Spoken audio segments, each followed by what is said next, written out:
Bonjour, bonjour. C'est encore moi, Ernest Nelson. Si vous regardez sur ma chaîne YouTube, vous allez découvrir beaucoup, mille et une choses encore que je suis en train de dire. Nous parlons toujours de la Bible. Aujourd'hui, nous sommes toujours à l'acte 2, mais avec un autre passage. La Genèse. Genèse, chapitre 1, versets 26 à 27, qui dit, puis Dieu,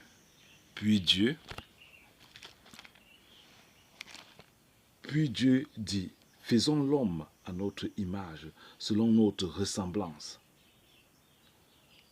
et qu'il domine sur les poissons de la mer, sur les oiseaux du ciel, sur le bétail, sur toute la terre et sur tous les reptiles qui rampent sur la terre.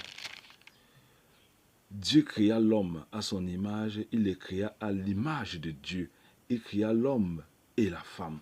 Nous nous limitons à ce niveau.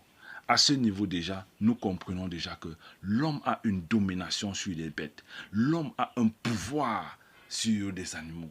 L'homme est capable de dompter l'animal.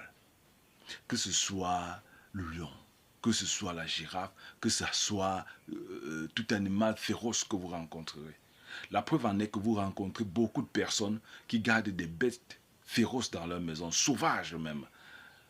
Il y en a plusieurs. Vous regardez sur YouTube, vous regardez sur TikTok, des hommes qui gardent des lions, des léopards et autres.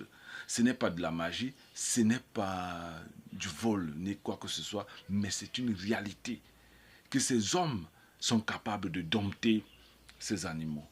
Mais qu'est-ce qui fait le hic? Pourquoi l'homme a peur? Pourquoi l'homme vénère plutôt l'animal?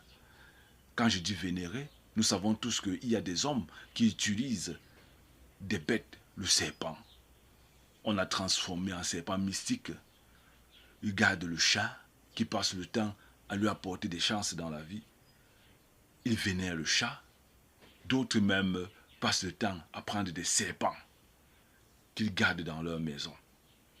Tout ça, c'est une transformation de la parole de Dieu satanique qui amène l'homme à utiliser ces choses-là pour pouvoir faire grandir son pouvoir. Or, c'est faux. Si l'Éternel lui-même dit, il a créé l'homme peu inférieur à lui, ça veut dire que nous avons des capacités énormes à pouvoir réaliser des choses encore plus énormes. L'homme ne saurait avoir peur du serpent qui passe. Oui, puisque la bête a peur de l'homme.